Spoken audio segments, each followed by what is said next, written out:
You're listening to the B2B Revenue Executive Experience, a podcast dedicated to helping executives train their sales and marketing teams to optimize growth.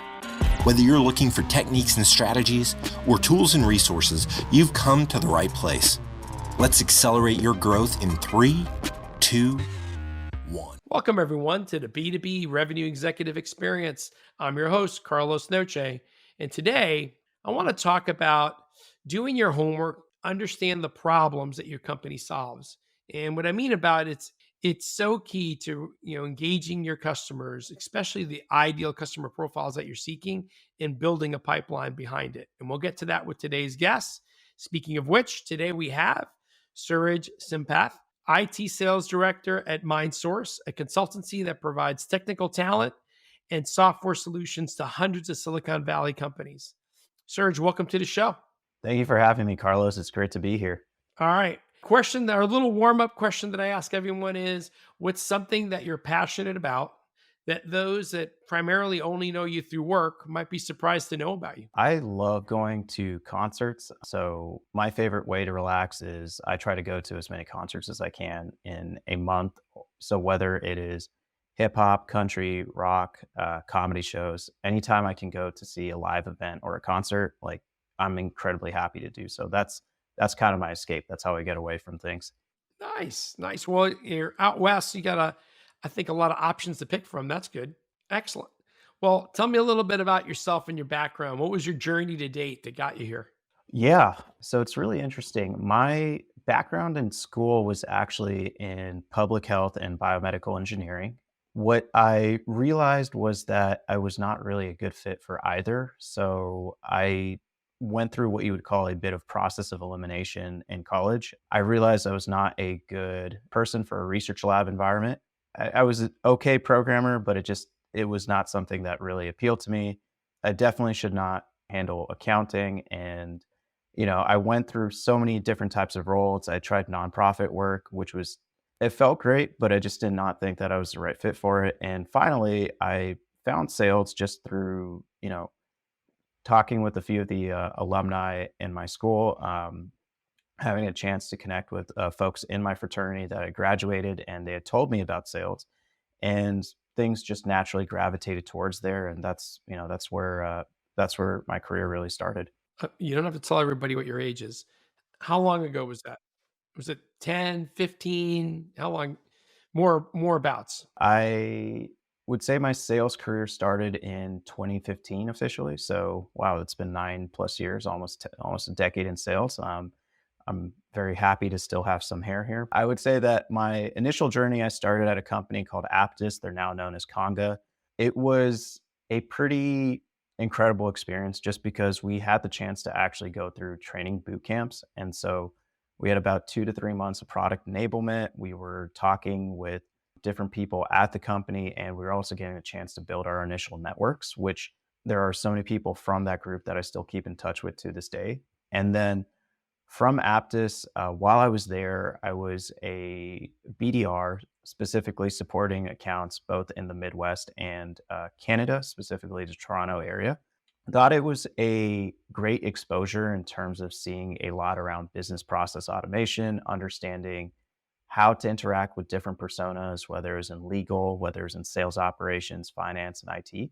And I realized that I actually wanted to go for a smaller company after being there. It was an interesting ride. When I joined that company, I was employee number 250 to 300. I was in that 250 to 300 range.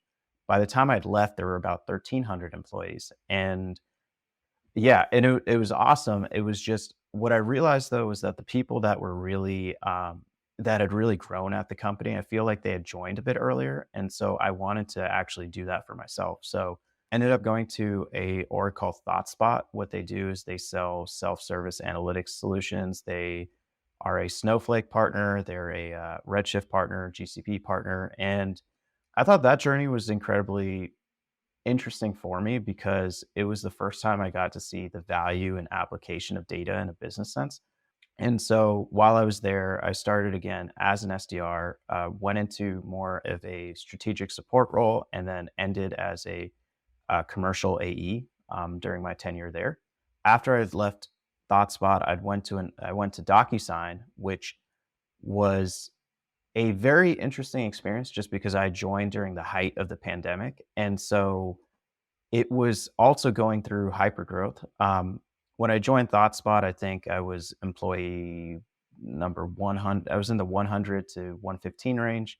When I'd left, I believe they were, around the 500 to 600 employee range. So I got to see another similar jump in employees. And then similarly, when I joined DocuSign, it was also my third time going into it was high performing, but also a high growth atmosphere where they'd gone from, I'd say about 4,000 employees to about 9,000 at the peak when I had left.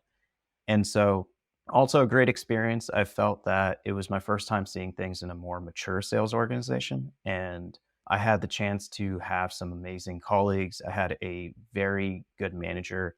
It was just being at DocuSign, there was just this itch there where I realized I wanted to go back to startups. I wanted to try something new. Hence, I'd left for a company called Smartcar API. That was an interesting experience, definitely a lot of learning lessons. And then after that had ended, I had joined a company called MindSource, which is where I'm at right now. So it's a bit of my background there. They all can't be superstars. Yeah, definitely. I think it's the bumps in your journey that you learn the most from. And so, while I wouldn't say it was necessarily I didn't have the same level of success as I did in my previous orgs. I think I definitely learned a lot in my experience there. 100%. And one of the reasons I asked about how long ago that was is because these days there seems to be sales programs in universities. In fact, I had a Harvard University sales professor that I did a podcast with, and we just recorded one with. And I think he told me there's like 200 programs nationwide now as sales as your curriculum in college. Right. And Oh, wow. I'm really interested to see how that all works out, because some of the folks that I've seen come out of the programs, I think it's really hard to replicate what you went through at a startup, at a company, in Yeah, a college atmosphere. 100%. I really wish I had that option in college just because I didn't even realize that this could be a career. So I think just having more awareness there is awesome. But I am actually really interested to see what those new graduates are like and how that classroom experience translates to real world quota carrying experience. Yeah. So I laughed also when you said accounting, because no one's listening, but between you and I got an accounting degree. And Oh, I didn't even last a year. In fact, my big joke was I'm a creative guy. Creative accounting usually equals fraud. So I got into accounting software. But looking back, when I became a manager, director, a global VP of sales, it's that understanding of finances that really helped me. In fact, whenever I think about any large opportunity that I put together and how to help them justify the purchase and budget and get through procurement and contracting, honestly, I think it's some of the things I learned in my accounting degree that really helped me think more analytically through math, to be able to do that. And so even if you didn't get a sales degree, I didn't either. I think there's things that we can, take from whatever degree we did get that gives us that critical thinking and ability to kind of work through problems. definitely. I can see how that would be such an edge over folks that don't have that background, especially when you have to justify something to a CFO. Because if you don't speak their language, then it tends to be a pretty hard sell just in general. In fact, a lot of times, one of the programs that we offer is basically like a little mini MBA. I think it does a great job to get people started, but there's so many people in the workforce that don't have that financial background, and they're being asked to go sell to these higher level executives. And the higher up you go, the more they talk about numbers, the Yep, more they have to deal with budgets. So 100%. they need to find a way to either learn that on the job or get some additional training or a little bit of both to be able to do that. In fact, let me circle back before I run out of time. Sure. We talked about today's topic. One of the things that I've been talking to my clients a lot about these days is not just having a framework to assess where I'm at in the deal, which is, hey, after I've had the meeting, but why don't we have a framework to be better prepared for whatever our next interaction is? What do we know so far? What are the facts? Where are gaps? What questions should we be asking of whom to kind of work through that? So, Serge, when we before the podcast, we were talking about, hey, understanding what problems an organization truly solves. What did you mean by that? And how does that help you in being better prepared? Yeah. So I think there's two variations of this. One, when you're dealing with public companies that have, either filings or, even like company that might have just filed for IPO. So just like their S3 filings and things like that. Or you could also think of startups who don't have as much just because they're private entities. And so for me personally, if we're talking about the enterprise flavor, specifically with folks that are higher up in the chain above that line of power, you really want to understand things around their business objectives, their risk factors, and their strategic priorities. Just because this is probably what's resonating with them the most, and this is what personally affects them. And for me, what I think is that, when you have these initial calls, and as you're having these calls, you don't have to know everything, but you do have to have a point of view. And I think executives generally respect that, because if you can say, look, this is what I know, this is what I think we can help at. And like, if you could help me, fill in those gaps, that would be greatly appreciated. I think that sounds a lot better than saying, hey, I'm here to sell you, telematic software or something else, right? Because that's not it. Like, they're trying to understand, why should I work with you? And they also want to work with someone who, like, at least takes the time to understand them. The second thing that I would say, and I will shift to the startups route as well, but also, taking the time to look at, when you have these conversations with people, taking the time to really look through their LinkedIn's, and also seeing if they've had interviews or discussions before where, they've had prior conversations, they've talked to other vendors, they've talked to different people. And the reason why I say that is just because, are you talking to someone that has experience buying things? Or are you talking to someone that has some type of presence, that has, you can sense ambition? I don't know if there's like a way to quantify that in in a sales process, but people that generally put themselves out there, people that like to talk about some of the things that they've done, not in a bad way, but they are also strategically marketing and branding themselves. Those are the people you want to look for. Those are the people you want to work with. And because I think they're the ones who are going to try to innovate, those are the ones who are going to try to shake things up. So taking the time to really do that, you don't have to watch the entire podcast, you don't have to watch everything, but at least trying to see, can you extract a few nuggets from a previous interview? Can you extract something from a previous discussion? Going into the startup route, so let's say you don't have as much information about the company, you're trying to understand what's out there. Look at what their competitors are doing. Maybe they're more established competitors, and use that as a framework to see if those are priorities that resonate with them. Or look at some of their CEO podcasts, look at like some of the things that they might have said on social media, and use that as a way just to distill your own point of view, so that when you do have conversations with these folks, it's more productive and it's more so geared around things that they actually care about. Love it. You had a bunch of great points there. Let's go back to your first one, which is really kind of understanding their metrics or business objectives we're doing. And I got to tell you, there's this very lazy question. Again, it's one of my pet peeves when people, so we just want to ask them what keeps them up at night. I go, no, because it's a horrible question. It's because you've done no homework and it's so overused. It's so recommendations for our listeners. What's a good way to kind of do some homework research on their business goals, objectives, metrics? And I know you mentioned listening to some podcasts. Are there others?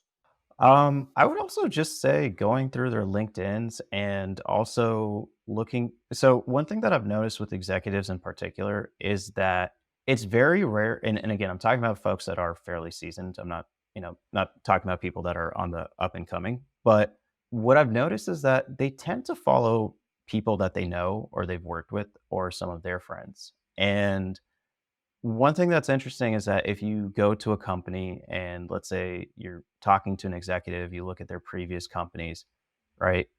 If you go and you look at the company you're talking to and you look at people that have come from that previous org as well, you might find some really interesting insights because that could give you an idea as to what these people are doing and what they're trying to do, right? And so maybe if you look at some of their previous ventures, maybe there's a huge focus on digital transformation. Maybe there's a focus for them to help upgrade their infrastructure environment. Whatever it is, you usually get an idea as to the types of things that they've done based on some of the projects that they've already had. And you can see that by looking at their previous places of employment and also seeing if people from that previous place of employment are at this new company as well.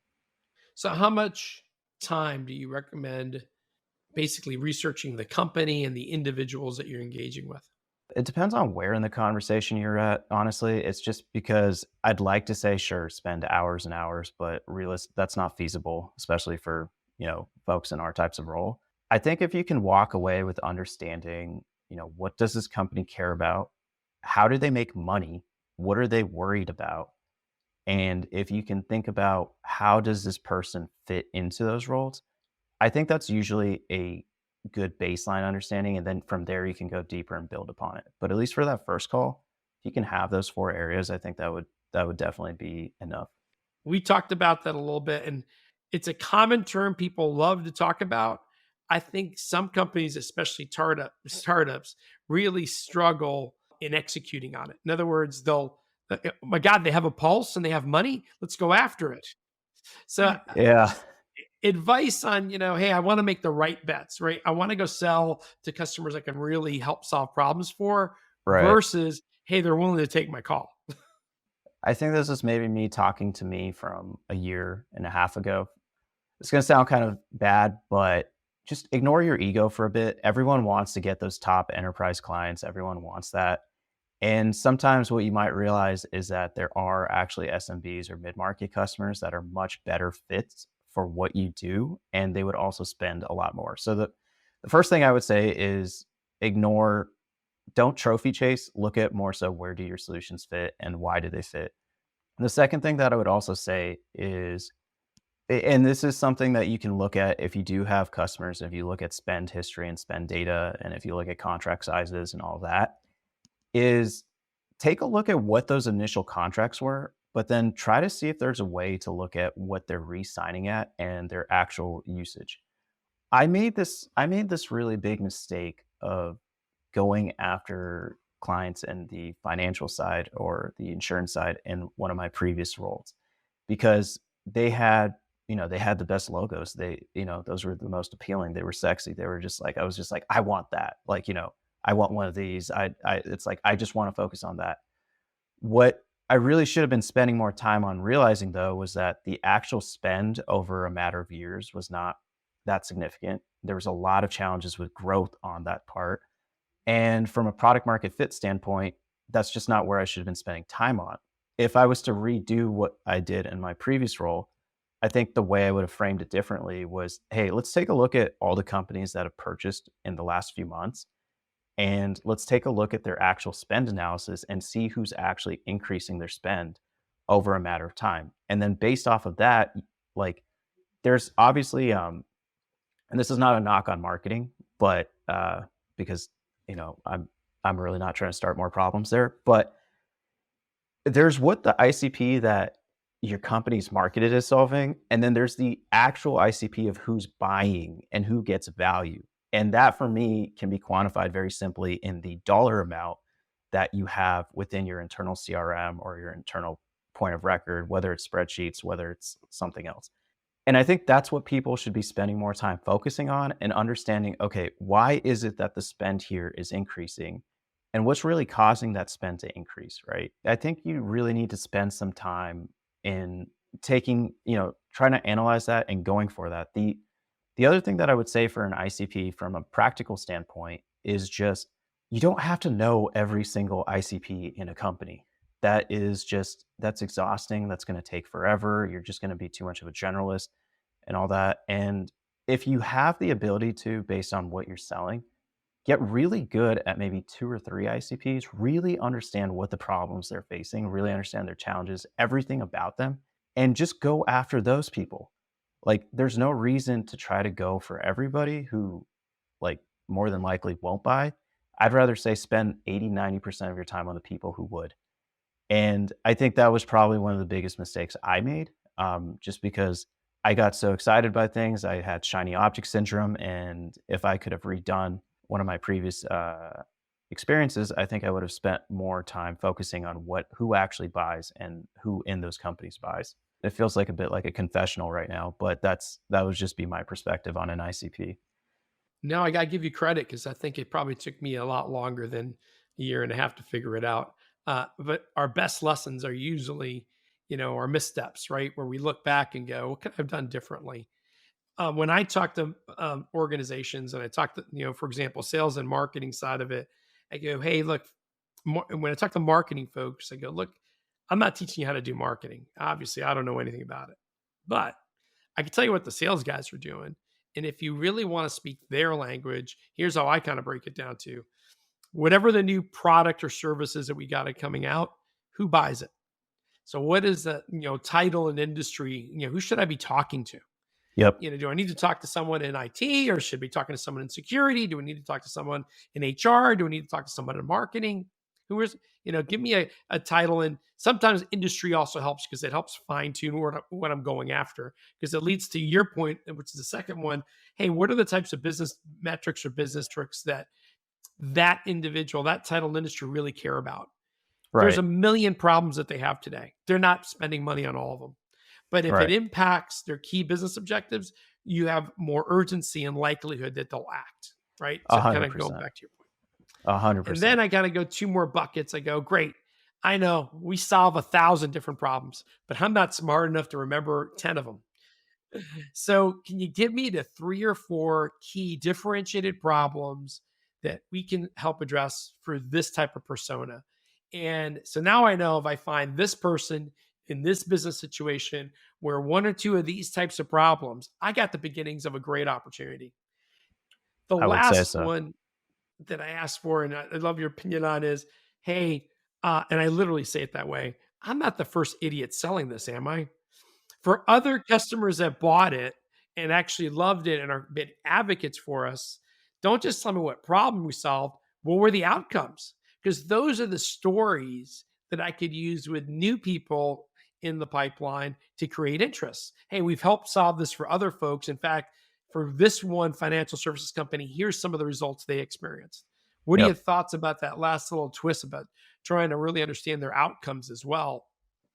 So this is my breakdown. It's depending on what you're selling, right? So if you are selling in an established market where there are established problems and everyone's just trying to figure out the better tool for how to solve that problem, it's pretty easy to find that information and you can at least make a guess as to how you've improved something, right? Ultimately, what you're really doing with those outcomes is you're helping people make more money, you're helping them save time, you're helping them decrease risk, or you're helping them improve their overall customer experience. It really falls into one of those 4 buckets.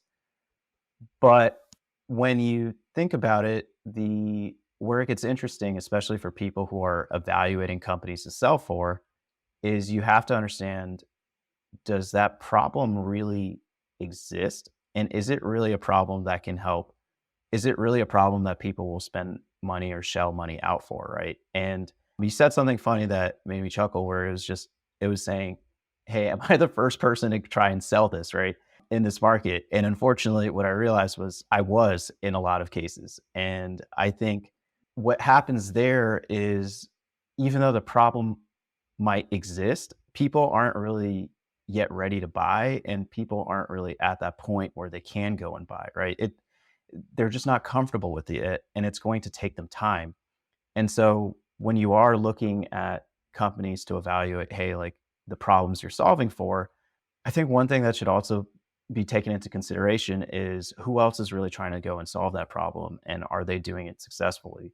Because you don't want to be the only person out there pitching what you're doing because all you're really doing is spending a year. You're not even building pipeline. You're educating the market. You don't want to be the rep that spent time educating the market because at the end of the day, hey, you've had a lot of great conversations, but you're not making money and you're not really helping push the needle anywhere. And so if what you're doing isn't, again, if it's not helping people really increase money, improve overall customer experience, decrease costs, or reduce risk, then good luck trying to justify it, because I don't know anyone who will buy what you're selling. Yeah, whenever I have, well, Carlos, it's a brand new product. We're super unique. We haven't sold it before. I go, I get it. But to your point, if someone says, I love it, they still have to justify it to their boss and their boss's boss to go spend money on it. So Oh we yeah. got to, if you don't have 10 stories of the impact we've had for others, we got to at least be able to help them understand, to your point, how we either make money, save money, improve customers, service, or reduce risk. We got to help them calculate it. And 100%. it doesn't have to be some fancy ROI calculator, although they help. But I think at the end of the day, it just comes down to, hey, can we help them with some simple math? Are we reducing truck rolls? Are we reducing incidents? Are we taking care of calls in their first call versus, having a second and third more expensive call? Anything that we can do to help them justify, because we're going to need to get there. I got a question for you, because it's another topic we talked about. If I heard you correctly, one of the things you like to establish in your accounts is a champion. Did I remember that right from our notes? I'm with you. I still agree, but I think a lot of people misunderstand what a champion really is and really struggle to figure out how do they really establish one. In other words, at best, they get a good coach on a deal that kind of gives them some advice, and they go, "Oh my God, he's champion us in this cause." And I go, does he have any power or influence over the power to influence this deal? If they don't, then are they really a champion? I'd love to get your thoughts. When you think of a champion, how would you define it, and how do you create one? I think champions are people who are willing to challenge the status quo, and they are willing to get things done. I think they are people that are effectively having the same or more urgency to you to actually sell internally into an org to basically bypass things. Whether that means figuring out the best way to get through procurement and legal, whether that means understanding, who actually needs to be who actually needs to be roped into a deal to get it done. They're the ones who are basically one of your partners going out there and selling to others on your behalf when you're not in those calls, when you're not there. And that's how I would define a champion. I think now, it was the second question, how do you find the champion, or how do you build that Or how do you champion? establish one? I don't know if there's really like a cookie cut answer. I will say though, it's funny. It's because I think a lot of times champions will naturally develop over the culmination of having coaches where, they might not be present at those first few meetings, but I think what ends up happening is that if you're on the right track, they'll sort of naturally show themselves up. And then you'll realize this person is your champion, and this is the person that actually wants to get the deal done. And I think a lot of times when that happens, it's that you have to be able to really understand who they are, establish rapport, but also really take the time to see, it's just like, what is it about this that impacts them on a personal level? I'm not talking about a company level. I'm not talking about business objectives or that. It's just, what is it about this that makes them want to work with you? Is it the fact that it makes their life easier job wise? Is it the fact that it allows them to get promoted? Is it the fact that it allows them to get more of a spotlight on what they're doing? Like, you really have to understand what a person's personal ambitions are versus what a person's company ambitions are. And a lot of times they're not necessarily the same, just because at the end of the day, a company wants to make more money. A company is trying to obtain as much profit as possible for as little cost as possible. And I mean, fundamentally, that's what all of them are trying to do. That's what a business is trying to do. I'm really taking the romance out of business here. But what I'm saying is that with a champion, what is it with this person that really drives them? Like, what do they care about? Maybe at the end of the day, maybe this champion, all they really want is, I don't want to be, feeling like I'm going to throw up every time I'm speaking with my C-suite about how to answer specific questions. And if you could establish a process that makes my anxiety go away there, I will help you move mountains and help you get the budget for this. Maybe it's the fact that they're thinking that, hey, I want to become a VP, or I want to become in the C-suite. And for me to do that, I need to be able to show that I'm thinking ahead and I'm bringing on the right technology.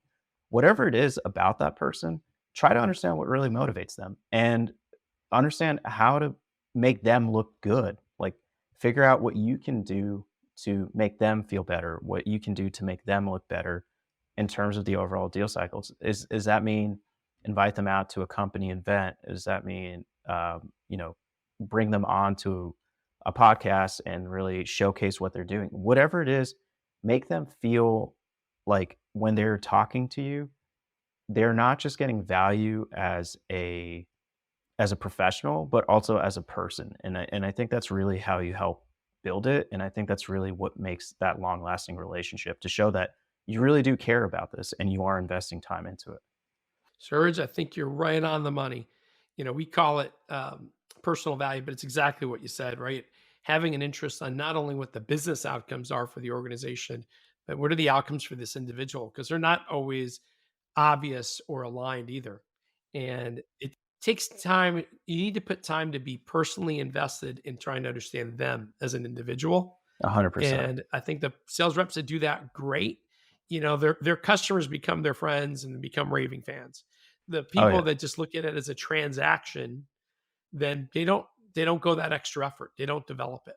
And it's funny because I've been doing this thing for this value selling thing for 15 plus years. And I ask the question all around the globe when I deliver a workshop, how important is personal value? Everybody says most important. How often does the average rep ask?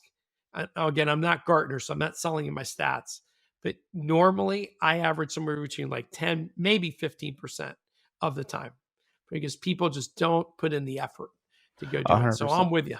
I mean, at the end of the day, and I know this sounds super cliche, but people do buy from people. And, you know, at the, like, I read this one quote about how sales is the transfer of enthusiasm. And I think that's such a great way of looking at the way we operate in this world and how we should operate, just because I'd want someone to feel happy about working with me. I don't want them to be, and when I say feel happy, I mean, you're not going to like everything I say, but I think you should also go into this being somewhat enthused about the fact that, oh, okay, we're having this conversation. This person gets me. This person wants to make something happen. And I strive to get there with my clients. So one last question for you. I like to call it acceleration insights. Hey, what might be that one piece of advice, be it business or personal, for other young professionals that are trying to achieve success like you have? Don't compare yourself to others. And just for your own personal sanity, it's something that I still struggle with. It's something that I work on. I can be, sometimes I'll do this thing where I'll look at someone's LinkedIn career, and then I'll look at when they graduated college, and then I'll figure out where they were at what point in their life. And then I will sort of stack rank that against my own age and all that. I'm here to tell you, don't do that, because it is not good for your mental health. It doesn't feel, you're never going to be truly happy about it. And what I would say though, is that instead of comparing yourself to certain people, take the advice from them and try to learn from them. If you're at a company that uses something like Chorus or Gong or recording software, take the time every week, just listen to one or two calls from other reps, really message people, really take the time to, understand what it is that drives success in others. And I think the last thing I would say is just have fun with this role, because it is insane. It does drive people fairly neurotic, and it's kind of crazy at times. But at the end of the day, it's also a role that can be a lot of fun. And when you have fun at it, it tends to make all the bad days just a little bit easier. So that's just my advice. That was excellent, Serge. I really appreciate it. All right. So if our listeners wanted to reach out to you and connect with you, what might be the best way for them to find you? LinkedIn is great. Feel free to add me, and I'm always checking LinkedIn. I think it's my most used social media according to my phone data. So yeah. Serge, thank you so much for your time today. I thought it was a great conversation. That does it for our show, everyone. Please check us out at www.b2brevexec.com or your favorite podcast platform like Google, Spotify, YouTube, your pick. If you check us out on iTunes, please give us a 5-star review. We'd greatly appreciate it. I'm Carlos Noce. Thank you, Serge, for a great podcast. And until next time, I wish you nothing but the greatest success. Awesome. Thank you for having me. You've been listening to the B2B Revenue Executive Experience. To ensure that you never miss an episode, subscribe to the show in iTunes or your favorite podcast player. Thank you so much for listening. Until next time.